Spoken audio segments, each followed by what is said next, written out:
আসসালামু আলাইকুম বিসমিল্লাহির রহমানির রহিম। সবাইকে স্বাগতম আমার চ্যানেলে। রান্নাঘরে চলে আসলাম।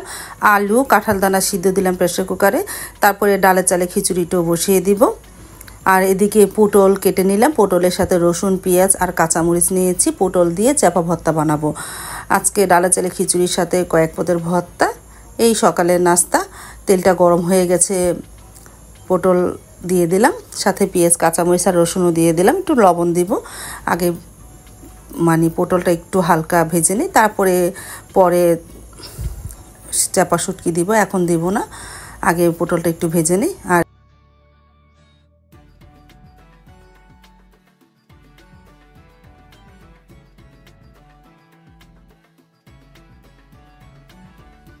আর এদিকে মসুরি ডাল আর মুগ ডাল চালের সাথে ভিজিয়ে রেখেছি, একটু পরে ধুয়ে বসিয়ে দেব খিচুড়িটা।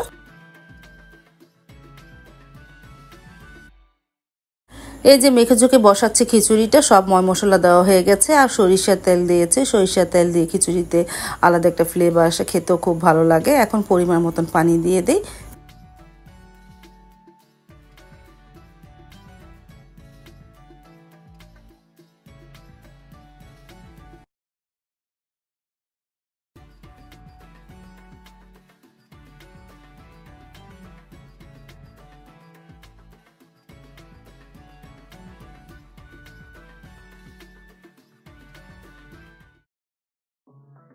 আর এদিকে পটলটা প্রায় ভাজা হয়ে গেছে, চাপা শুটকিটা দিয়ে দিয়ে আরও কিছুক্ষণ ভেজে তারপরে ব্লেন্ডারে ব্লেন্ড করে ভর্তাটা বানাবো।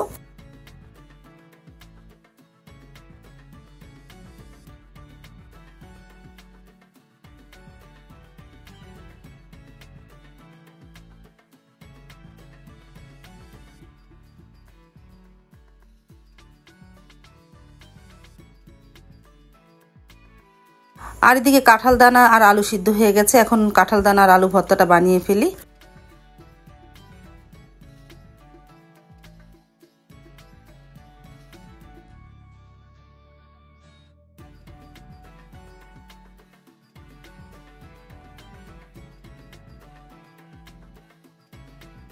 এই যে ব্লেন্ডারে পাত্রে নিয়ে নিয়েছি, এখন ব্লেন্ডারে ব্লেন্ড করে ফেলে চাপা ভর্তাটা, পটল দিয়ে চাপা ভর্তা। তারপর তো আলু ভর্তাটা বানিয়ে ফেললাম। এখন কাঁঠাল দানাটা শিলপাটা বেটে ভর্তা বানাচ্ছি। আর ব্লেন্ডারে ব্লেন্ড করা হয়ে গেছে চাপা ভর্তা, এখন বাটিতে বেড়ে রাখবো। এই যে ভর্তাটা বানিয়ে রেখেছি, ঝাল ঝাল হয়েছে। আর এদিকে খিচুড়িটাও ভাপে বসিয়ে দিয়েছে, আস্তে আস্তে হচ্ছে। তো সকালে নাস্তা খেতে বসে পড়লো মা, সাইদুলের বাবা, সারামণি আর জান্নাত পাখিও খেয়ে নিতেছে একটু খিচুড়ি।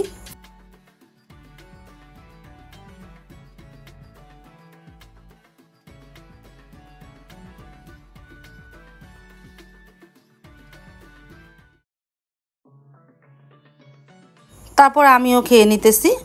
সাইদুলের বাবা মা এরা চা খাচ্ছে আর আমি খিচুড়ি খেলাম।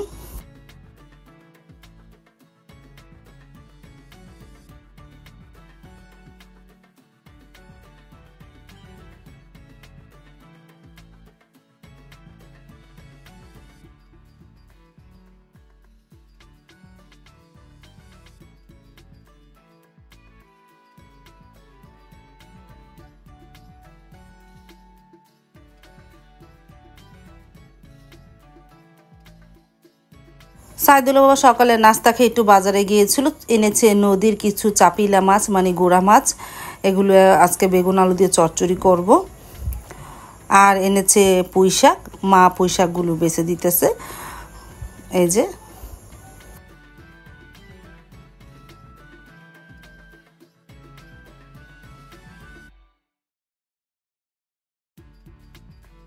রান্নাঘরে চলে আসলাম, পুঁই শাক বাছা হয়ে গেছে আর গোড়া মাছটা লবণ মেখে রেখেছি। এদিকে বেগুন কেটে নেই, বেগুন আলু কেটে নেই। আর কি মুরগি গোস্ত রান্না করব, মুরগি গোস্ত বের করেছি। এই যে বেগুন দিয়ে এই গোড়া মাছ চচ্চড়ি করব, আম ডাল রান্না করব। আর মুরগি বের করে রেখেছি, মুরগিটাও কেটে নিব। এখন সব কিছু গুছিয়ে নিই, তারপরে রান্নাটা শুরু করে দেব। সব কিছু গুছাই।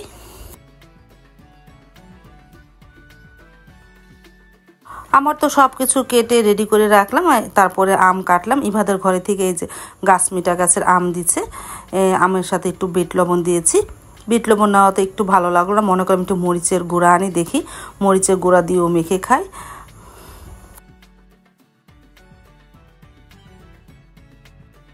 তারপর এই যে একটু মরিচের গুঁড়া নিলাম, নেওয়াতে আম খেতে ভালোই লাগলো। আমটা টক তো না, গাছ মিঠা গাছের আমটা তো হালকা মিষ্টি হালকা পাইনসা থাকে, একটু লবণ আর শুকনো মরিচ নিলে খেতে ভালোই লাগে গচর গচর করে।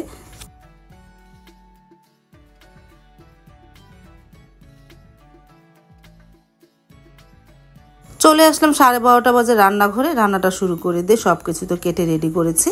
ভাত আর ডাল বসিয়ে দিই প্রথমে।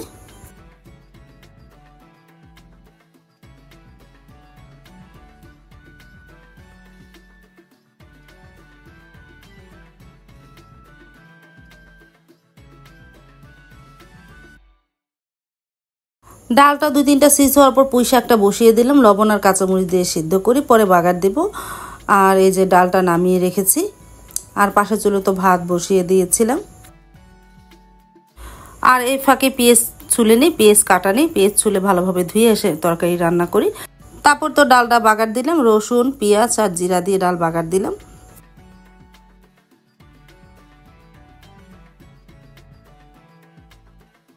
তারপরে পুঁই শাকটাও বাগার দিলাম, রসুন পেঁয়াজও দিয়েছি, পেঁয়াজটা সিদ্ধর সময় দিব ভুলে গিয়েছিলাম, এখন বাগারের সময় পেঁয়াজ দিয়ে দিলাম, পুঁই শাকটা বাগার দিয়ে ফেললাম।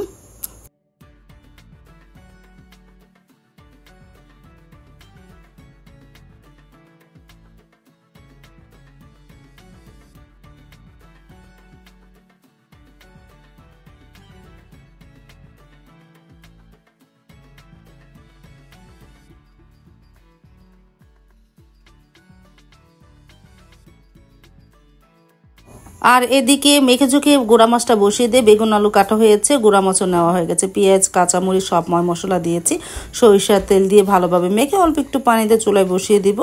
এই গুঁড়া মাছটা চচ্চড়ি করব।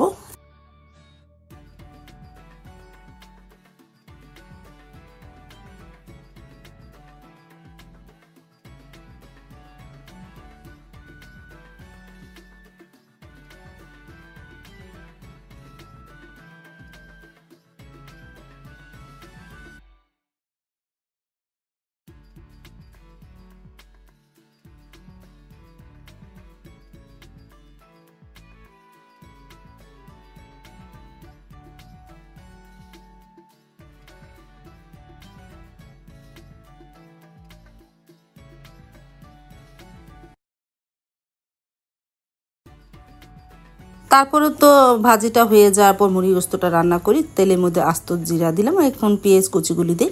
পেঁয়াজটা ভাজা হলে ময় মশলা ভাজা হলে ময় মশলা দেবো, আগে পেঁয়াজটা ভেজে নিই।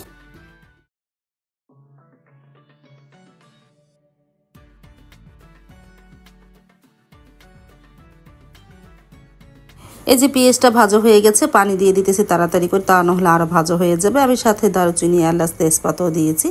এখন আদা রসুন দিব, একটু হলুদের গুঁড়া মরিচের গুঁড়া ধনিয়া গুঁড়া দিয়ে মশলাটাকে একটু কষিয়ে নিই।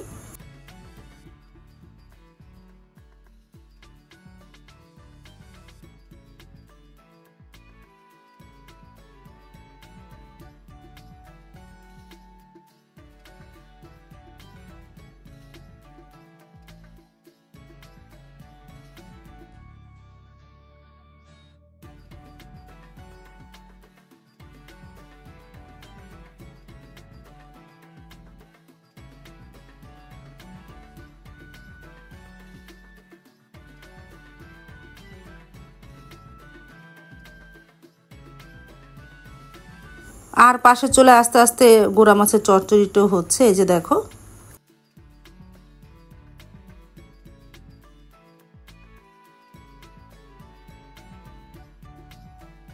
মশলা তো ভালোভাবে কষানো হয়ে গেল, এখন মুরগি গোস্তটা দিয়ে দিব। মুরগি গোস্ত দিয়ে আরও কিছুক্ষণ কষিয়ে নিই মশলার সাথে, পরে আলু দিয়ে কষা ভুনা করব, কষানো হলে আবার আলু দিব।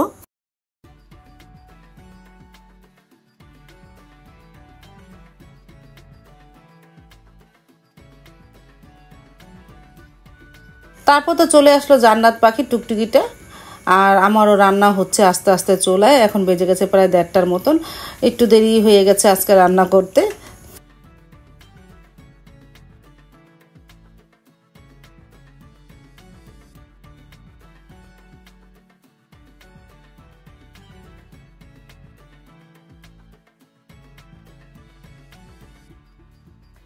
আবারও রান্নাঘরে চলে আসলাম। মুড়ি গোস্তটা প্রায় হয়ে গেছে, কষানো হয়ে যাওয়ার পর আমি পরিমাণ মতন আলু আর পানি দিয়ে দিয়েছিলাম।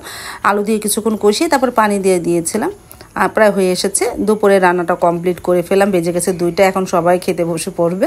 পুঁই শাক ভাজি করেছি, গোড়া মাছ চচ্চড়ি করেছি, আলু দিয়ে মুড়ি গোস্ত, কষা ভুনা, ভাত আর আমডাল, এই দুপুরের মেনু।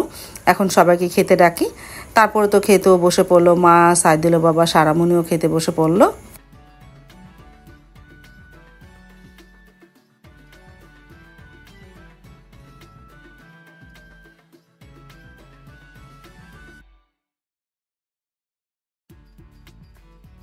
তারপর আমিও খেতে বসে পড়লাম। পুঁই শাক ভাজি দিয়ে আর শুকনা মরিচ দিয়ে তো খেতে খুবই ভালো লাগলো।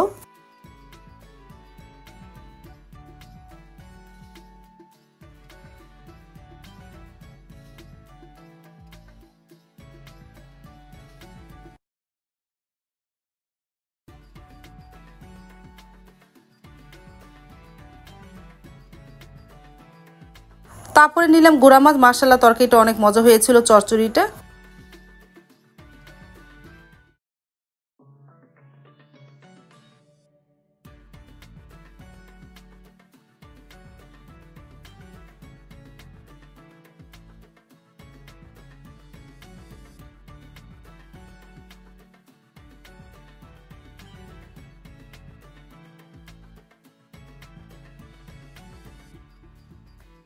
হাঁটতে হাঁটতে চলে আসলাম বালাসুর। আমি তো বিকেলে হাঁটতে বের হইনি, দেখি গরম গরম পুরি ভাজবে, দেখে মন চাইলো কয়েকটা নিয়ে যাই। দেখো পুরি বানাচ্ছে, গরম গরম তুলে দিলে আমি নিয়ে বাসায় যাব। অনেক দিন হবে পুরি কিনা হয় না, খাওয়াও হয় না। মন চাইলাম আজকে একটু কিনে খাই। তোমরা আবার বলতে পারো আপু তুমি হেঁটে এসে আবার পুরি খাও, কিন্তু অনেক দিন তো খাওয়া হয় না, প্রতিদিন তো আর খাই না। মাঝে মাঝে ভবিষ্যতে 2-1 দিন খাই।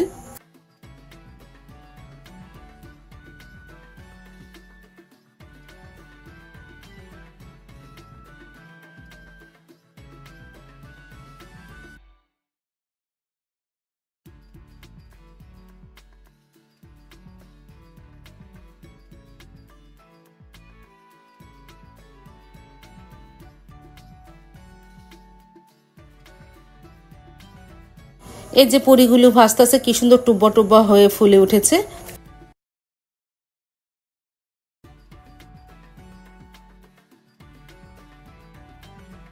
তারপর তো হাঁটতে হাঁটতে বাসায় চলে আসলাম। গরম গরম পুরি নিয়ে সাবাও খেয়ে নিতেছে। আমি একটু রেস্ট নিলাম, রেস্ট নেওয়ার পর 1 গ্লাস পানি খেলাম। খেয়ে এখন একটু পুরি খাবো। আর সাবা তরকারি ঝোল দিয়ে খেয়ে নিতেছে, মুরগি গোস্তর ঝোল দিয়ে। এখন আমিও খেয়ে নিব।